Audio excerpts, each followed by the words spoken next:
রাধে রাধে বন্ধুগণ, জয় শ্রীকৃষ্ণ। সমগ্র শ্রীমৎ ভগবদ্গীতা এবং বাংলা অনুবাদ শুনতে সঙ্গে থাকুন। আজ শ্রীমৎ ভগবদ্গীতার একাদশ অধ্যায় বিশ্বরূপ দর্শন যোগ, শ্লোক ৮। ওম নমো ভগবত বাসুদেবায়। ন তু মম শক্যসে দুষ্টম অনেন এব সচক্ষুষা দিব্যম দমামি তে চক্ষুপস্য মে যোগস্মৈশ্বরম।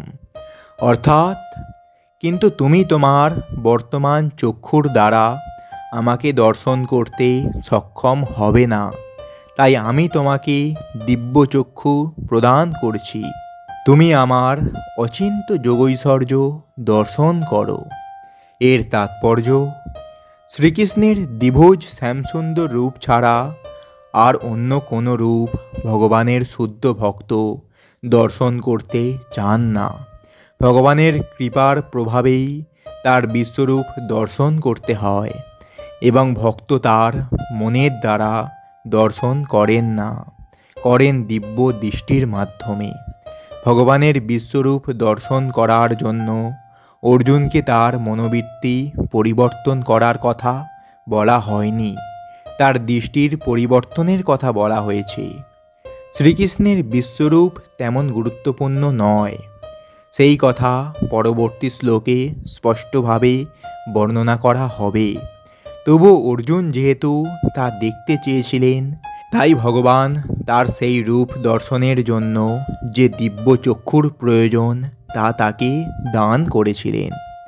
যে সমস্ত ভগবত ভক্ত শ্রীকৃষ্ণের সঙ্গে অপ্রাকৃত সম্পর্কে যুক্ত হয়েছেন, তারা ভগবানের ঐশ্বর্যের দ্বারা আকৃষ্ট না হয়ে ভগবানের প্রেমময় মাধুর্য দ্বারা আকৃষ্ট হন। শ্রীকৃষ্ণের সমস্ত সখা, বান্ধবী, পিতা মাতা তারা কেউই শ্রীকৃষ্ণকে তার ঐশ্বর্য প্রদর্শন করতে বলেন না। তারা শুদ্ধ ভগবত প্রেমে এতই মগ্ন যে শ্রীকৃষ্ণ যে পরম পুরুষোত্তম ভগবান তাও তারা জানেন না। মাধুর্যমণ্ডিত প্রেমের বিনিময়ের ফলে তারা ভুলে যান যে শ্রীকৃষ্ণ হচ্ছেন পরমেশ্বর ভগবান।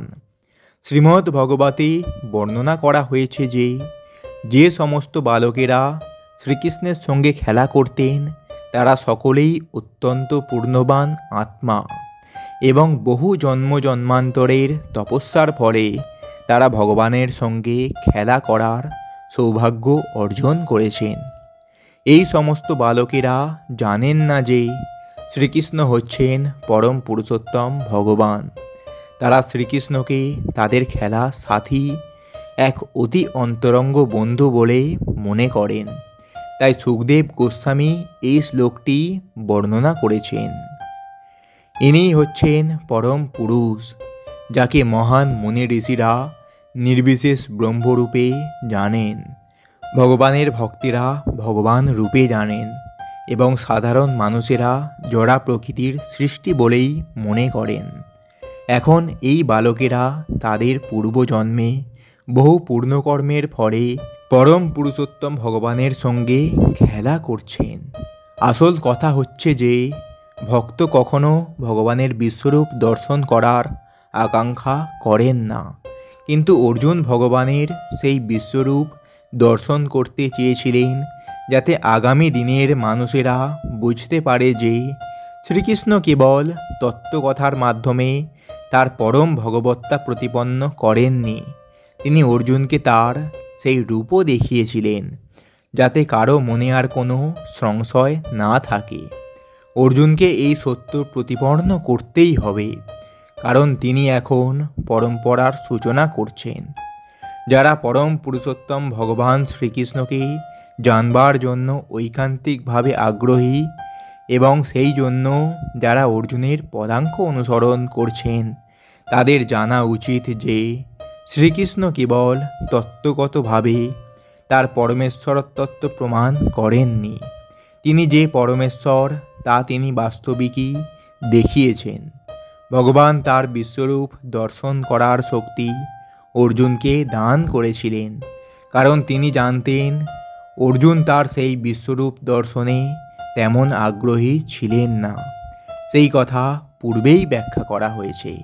তো বন্ধুগণ, এটাই ছিল শ্রীমদ্ ভগবদ্ গীতার 11 অধ্যায় বিশ্বরূপ দর্শন যোগের শ্লোক 8।